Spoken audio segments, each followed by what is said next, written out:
Hello everyone, welcome to সঙ্গী শিক্ষা পাঠশালা। আজকে আমরা DElEd part 2 session 2024-26 subject pedagogy across curriculum CC04 নিয়ে আলোচনা করবে। এখানে আমরা চ্যাপ্টার 1 শুরু করেছিলাম, শিক্ষণ বিজ্ঞানের অনুশীলন ও শিক্ষণ প্রক্রিয়া। ইতিমধ্যে আমাদের এই চ্যাপ্টারের 4টি পর্ব আলোচনা করা হয়ে গেছে। আজকে আমরা 5 নম্বর পর্ব নিয়ে আলোচনা করব। আজকে আমাদের 5 নম্বর পর্বের প্রথম প্রশ্ন হচ্ছে, ব্রুনারের ধারণা গঠনের পদ্ধতির প্রথম স্তর ফোকাস বলতে কী বোঝো? ফোকাস বলতে ব্রুনারের ধারণা গঠনের মডেলের মূল কেন্দ্রবিন্দু হলো শিক্ষার্থীর মধ্যে আরোহী যুক্তিবোধের বিকাশ। ব্রুনার ও তার সহযোগীরা এমন একটি প্রক্রিয়া সম্পর্কে ধারণা বিকাশ ঘটিয়েছে যার বর্ণনার মাধ্যমে শিক্ষার্থীরা কোনো বস্তু, ব্যক্তি, ঘটনা বা স্থান ইত্যাদির বৈশিষ্ট্যমূলক দিকগুলির পার্থক্য ও শ্রেণীকরণ করতে সক্ষম হবে। এই মডেলে শিক্ষার্থীদের জীবনযাপনের জন্য প্রয়োজনীয় উপযোগী বিভিন্ন বিষয়ের ধারণা সংগঠন বা সংগঠিত করা হয়। আরোহী পদ্ধতি কি? যে আমরা একটি উদাহরণ বা অবস্থা দেখিয়ে তারপরে পরিস্থিতিটা ব্যাখ্যা করব এবং তার মধ্যে দিয়ে আমরা সিদ্ধান্তে যাব। এখানে যদি আমি এখানে সূর্য আঁকি, মেঘ বানাই, চাঁদ আঁকি, তারা বানাই, তাহলে আমরা এখানে বুঝবো কি যে এই সব কিছু হচ্ছে আমাদের আবহাওয়া বা ক্লাইমেটের অংশ। বিষয় থেকে বুঝতে পারি যে কোন সময় সূর্যের তেজ সব থেকে বেশি থাকে বা গ্রীষ্মকালে সেটা আমরা বুঝতে পারি। সূর্য কখন সব থেকে বেশি মেঘে ঢাকা অবস্থায় থাকে, থেকে থেকে বৃষ্টি হয়, সেটা আমরা জানি বর্ষাকাল। কোন সময় আকাশে ঘন কালো মেঘ দেখা যায়, সেটা হচ্ছে বর্ষাকাল। এইভাবে আমরা বিভিন্ন বিষয়, উদাহরণ বা পরিস্থিতি থেকে একটা ধারণায় আসতে পারি যে কোন সময়টা আমাদের গ্রীষ্মকাল, বর্ষাকাল, শরৎকাল, হেমন্তকাল। এইভাবে আমরা বাচ্চাদের ঋতু বা সিজনটা খুব সহজে শেখাতে পারি। এটা কি আমাদের ফোকাস শেখানো হচ্ছে, কি আমরা অনেক কিছু বিষয়ের মধ্যে থেকে একটা মূল বিষয়কে খুঁজে বার করছি। এরপরে ব্রুনারের ধারণা গঠনের দ্বিতীয় স্তর সিনট্যাক্স বলতে কী বোঝানো হচ্ছে? ব্রুনারের ধারণা গঠনের পদ্ধতির দ্বিতীয় স্তর হচ্ছে সিনট্যাক্স। এগুলি কতগুলি ধাপে বিভক্ত। প্রথম হচ্ছে তথ্য পরিবেশন ও ধারণা নির্বাচন। এখানে শিক্ষক নির্দিষ্ট উদাহরণ দেবে, শিক্ষার্থীরা ধনাত্মক ঋণাত্মক দৃষ্টান্তগুলি আলোচনা করবে। শিক্ষার্থীরা অনুমান গঠন ও তার পরীক্ষাগুলি এবং প্রয়োজনীয় দৃষ্টান্তের ভিত্তিতে একটি সংজ্ঞা প্রদান করবে। যদি ধরো বর্ষাকালের কথা বলি, তাহলে আমাদের কাছে ধনাত্মক উদাহরণগুলি কী হবে, যে আমাদের বর্ষাকালে বর্ষার ফলে আমাদের ক্ষেত, আমাদের ভূমি সবুজ শ্যামল হয়ে ওঠে, নদীগুলো জলে পরিপূর্ণ হয়ে ওঠে, যা আমাদের কৃষিক্ষেত্রে উন্নয়নের জন্য সাহায্য করে। কিন্তু এই ঋণাত্মক হচ্ছে এই বৃষ্টির ফলে আমাদের সমস্ত চারপাশে অতিরিক্ত মাত্রায় বৃষ্টির ফলে আমাদের চারপাশে নদী নালা সব পরিপূর্ণ হয়ে যায়, জল ওঠে, বন্যা দেখা দেয় ইত্যাদি বিষয়গুলো হয়। সেই সাথে নানা রকমের জলবাহিত রোগ ইত্যাদিরও বাড়ন্ত দেখা যায়। আবার ধনাত্মক ঋণাত্মক বলতে একটা হচ্ছে আমাদের কাছে পজিটিভ আর একটা হচ্ছে আমাদের কাছে নেগেটিভ। এই কথাগুলো আমরা ভাবতে পারি। এখানে আমরা পজিটিভ আর একটা নেগেটিভ বিষয়গুলি, দৃষ্টান্তগুলি আলোচনা করব। শিক্ষার্থীরা অনুমান গঠন করবে এবং পরীক্ষাগুলো করে প্রয়োজনীয় দৃষ্টান্তের ভিত্তিতে একটি সংজ্ঞা প্রদান করবে যে বর্ষাকালে মূলত কী বা কী হয়ে থাকে সেই সময়। দ্বিতীয় হচ্ছে ধারণা লাভের পরীক্ষা। এখানে শিক্ষার্থীরা সহযোগী অবিবৃত দৃষ্টান্তগুলিকে হ্যাঁ বা না এর ভিত্তিতে শনাক্ত করবে। শিক্ষক অনুমানকে নির্দিষ্ট করবেন, ধারণাগুলির নাম দেবেন এবং দৃষ্টান্ত স্থাপন করে ধারণাগুলি পুনঃসঞ্চালিত করবেন এবং শিক্ষার্থীরা নিজেদের চেষ্টায় উদাহরণ প্রস্তুত করবে।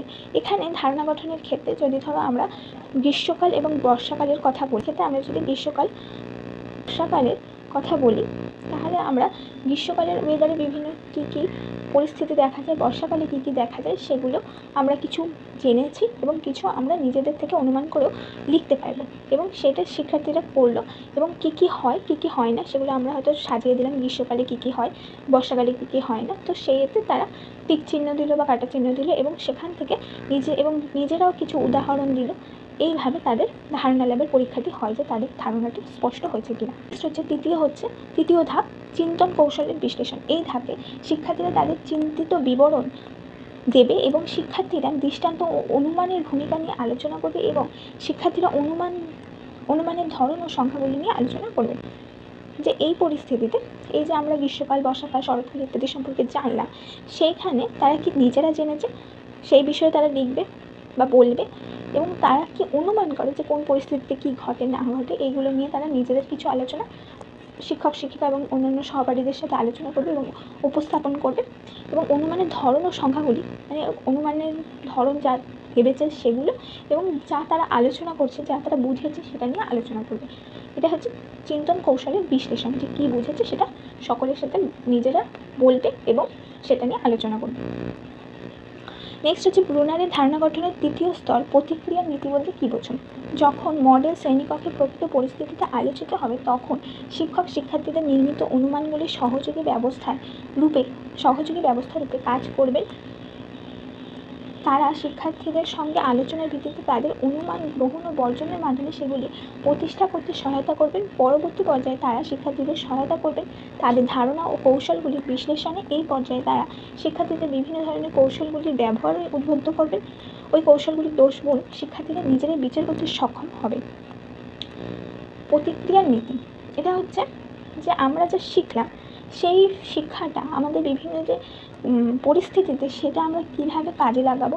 যেমন ধরো বর্ষাকালে আমরা কোনো একটা ল্যাম্পপোস্ট বা বিদ্যুতের তার ছিঁড়ে গেছে বা বাড়িতে যে সমস্ত আমাদের বৈদ্যুতিক প্লাগ পয়েন্টগুলো রয়েছে সেগুলো থেকে নিজেদেরকে কীভাবে রক্ষা করব, কোন পর্যায়ে কী করতে হয় সেই নিয়ে একটা শিক্ষা তাদের মাথায় আসবে এবং সেখানে তাদের যে বিষয়গুলো মনে হবে সেগুলো যেমন আমরা গ্রহণ করতে পারি, সেগুলো আবার ভুল থাকলে বর্জন করার জন্য সেগুলো তাদেরকে বুঝিয়ে দিতে পারি এবং বিভিন্ন কৌশলগুলি তাদেরকে শিখিয়ে দেওয়া যায় যে কী করতে হবে কী করতে হবে না।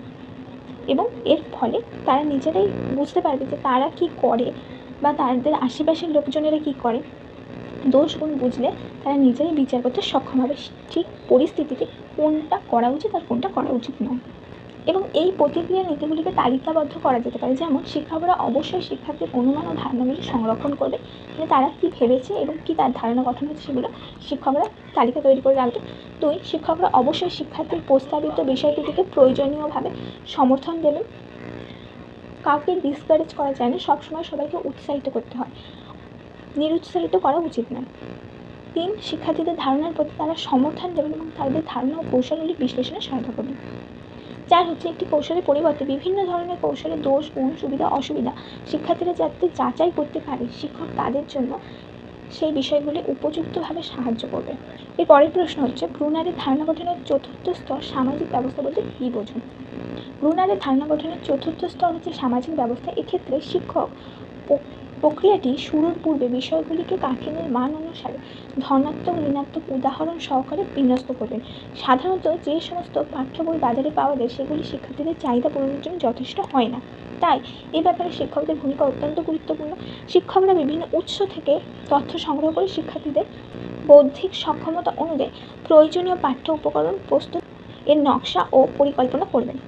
অর্থাৎ এই যে সামাজিক ব্যবস্থা বলতে এখানে বোঝানো হচ্ছে যে আমরা যা করছি শিখছি বিদ্যালয়ে সেটা তো আমাদের সমাজে চলার জন্যই শিখছি, সেই জন্য আমাদের ধনাত্মক এবং ঋণাত্মক উভয়ধর্মী উদাহরণ আমাদেরকে জানতে হবে এবং সেই অনুযায়ী শিক্ষক যে বিষয়টি আমাদের পড়াবে সেই বিষয়ে শিক্ষকের পরিপূর্ণ জ্ঞান থাকা আবশ্যক এবং সেই পরিপূর্ণ জ্ঞান শিক্ষার্থীর সামনে তুলেও ধরতে হবে এবং সেই জন্য শিক্ষকের শুধুমাত্র পাঠ্য বইয়ের উপর নির্ভর করলে চলবে না, বিভিন্ন উৎস থেকে তথ্য সংগ্রহ করে তাদের সামনে তুলে ধরতে হবে, প্রয়োজনীয় উদাহরণ দিতে হবে এবং পরিস্থিতি বা প্রক্রিয়াটিকে একদম সহজ থেকে কঠিনের দিকে এবং জানা থেকে অজানার দিকে সাজাতে হবে। এক্ষেত্রে মডেলটির সামাজিক ব্যবস্থা শিক্ষকদের নিকট দাবি করে যে শিক্ষক অবশ্যই শিক্ষার্থীদের ধারণার সমর্থন নির্ণয় পরীক্ষণ যথাবিধি দায়িত্ব পালন করবে। শিক্ষক শিক্ষার্থীদের সঙ্গে এমন ভাব বা সংযোগ রাখবেন যাতে শিক্ষার্থীরা উপলব্ধি করতে পারে যে তাদের সমস্যার সমাধান বা ধারণা ও উৎস তাদের সমৃদ্ধ তথ্যের মধ্যেই রয়েছে, সীমাবদ্ধ আছে শিক্ষকের কাছে নেই। যে তাদের মনে হবে যে আমরা জিনিসটা পরীক্ষার মাধ্যমে সে বিষয়টিকে প্রমাণ করতে পারি। কোনোভাবেই আমরা এটা ভাবতে পারি না যে শিক্ষক মহাশয় কিছু না জেনে বিষয়টিকে না পরীক্ষা করে কেবলমাত্র আমাদের সঠিক উত্তরটা দিয়ে দেবেন।